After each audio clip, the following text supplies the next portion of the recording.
Odin, Isis, Thor, Loki. Fala galerinha, tudo bem? Bom dia. A gente está aqui para mais uma aula, vai ser uma aula de revisão. E repararam que eu falei uma série de nomes? Né? Você sabe o que eles têm em comum? Eles são todos nomes de seres mitológicos. Tá? E isso, eu comecei assim porque isso já fala um pouco sobre a nossa revisão de hoje. A gente vai falar sobre mito, né? Mitologia. Os seres que eu falei são seres mitológicos, tem a ver com mitologia. E o que vem a ser mito? Mito basicamente são histórias, tá? Contadas, bem antigas, que têm a função de explicar alguma coisa que aconteceu no mundo lá atrás, explicar de repente um fenômeno natural ou a origem, como iniciou alguma coisa no mundo, tá? Essa é a função do mito. Geralmente, a linguagem que eles utilizavam era mais comum do dia a dia, porque essas histórias, antigamente, elas eram passadas assim. Poucas pessoas tinham o conhecimento para a leitura. Eles se utilizavam, então, da fala. Por isso que a gente trabalha e classifica isso como narrativa, porque eram histórias contadas, passadas pela oralidade, contando, falando. Então, aqui eu tenho algumas imagens, né, de exemplos de mitos e que chegaram até a gente. Tem aqui, ó, Adão e Eva. Tem também aqui, ó, os deuses da mitologia egípcia. Tem da indígena no Brasil, da nórdica, tá? Da africana. São todas mitologias aqui, são todas histórias que foram passadas aí, né? São elementos de mitos que foram passados na oralidade, tá bom? A gente conhece algumas dessas aqui, ou até várias, né? Alguns até figuram em filmes, como Thor, enfim, são vários os exemplos aí. Essa aqui também é egípcia, também figura em filme. E aí vem lá, mitos. Os capítulos são 1, 2 e 3. Né? Eles são uma sequência e eles fazem um aprofundamento do que seria. Eu vou resumir, tá? Da melhor forma para vocês poderem até fazer a atividade que está aí na plataforma. Vamos lá. Primeiro, mito é uma narrativa que busca contar a origem de algo que ocorreu no universo ou um fenômeno natural, ou o momento em que alguma coisa surgiu na Terra. Tá? Por exemplo, às vezes em algumas histórias contava-se que o raio era a briga entre Zeus, né, a fúria de Zeus. Enfim, as histórias passam por essa temática desse tipo. Vamos lá. Quais são as principais características? E aí vem. É uma narrativa contada em terceira pessoa. Tá? Fala-se terceira pessoa porque utiliza-se a ideia do pronome ele. Ele fez isso, ela fez aquilo, tá? A primeira pessoa temos a primeira eu, a segunda tu e ele. Por isso que a gente chama de narrativa de terceira pessoa. Apresenta deidades. O que são deidades? Deuses. Apresenta divindades agindo. Né? Zeus fez aquilo, Thor fez aquilo outro. Tá? Sempre vai haver alguma divindade. Tá bom? A linguagem é formal e gramaticalmente correta. Hoje, devido à escrita, é assim. Tá? Eles adaptaram de forma que todo mundo possa ler. E aí tem que utilizar a linguagem formal. Tá bom? Mas no início havia muitos recursos de linguagem de cada localidade.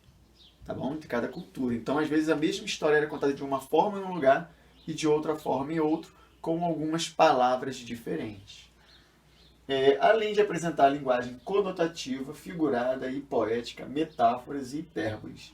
O que é uma linguagem conotativa ou figurada? Que foge à realidade. Ela diz uma coisa, mas quer dizer outra. Por exemplo, dá um exemplo bem comum. Ele engoliu o sapo.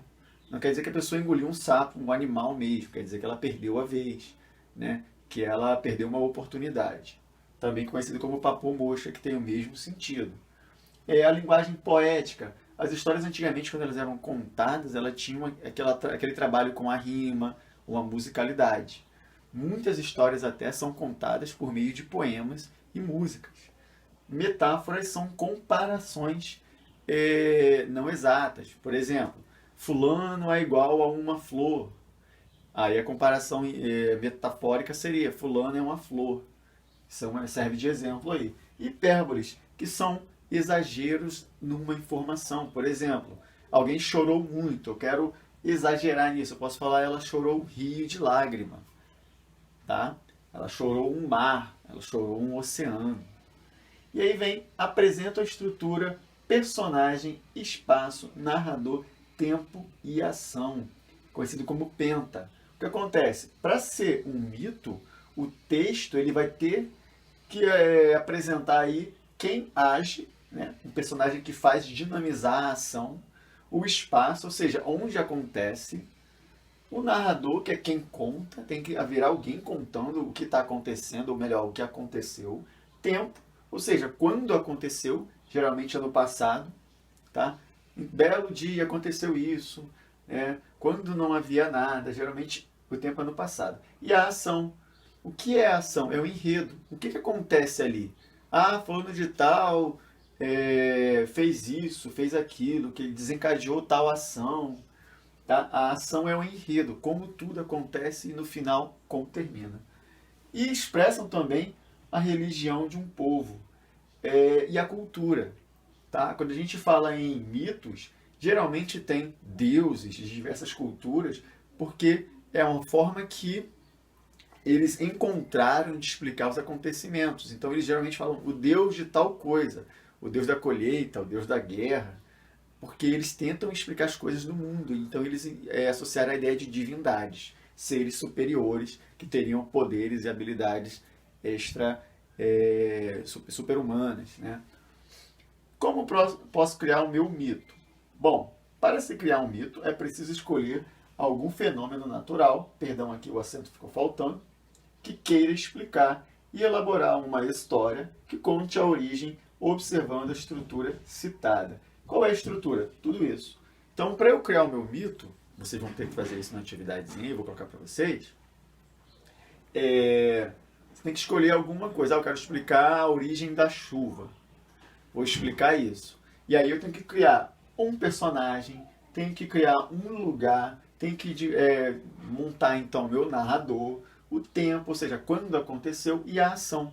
Tenho que desenvolver tudo isso para poder ter o meu mito, tá? E eu tenho sempre que observar essas informações aqui, ó. Um deus, tem que ter uma divindade, um ser que de repente criou aquilo. A linguagem não pode ter gírias, isso é muito importante, gírias não podem existir nesse tipo de gênero textual, tá bom? E o ideal é vocês colocarem isso aqui também, linguagem figurada, poética, metáforas, hipérboles. Quem conseguir colocar mais de uma, beleza, mas se colocar só uma, já está valendo também, tá bom? Essa atividade vai constar como tarefa para vocês aí. Beleza, galera? Valeu, espero que tenha ajudado bastante a compreender um pouquinho mais sobre esse tema que a gente está trabalhando já tem um tempo e cada vez mais eu quero reforçar e estabelecer aí uma boa ideia para vocês. Beleza? Valeu, um abraço. A gente se vê.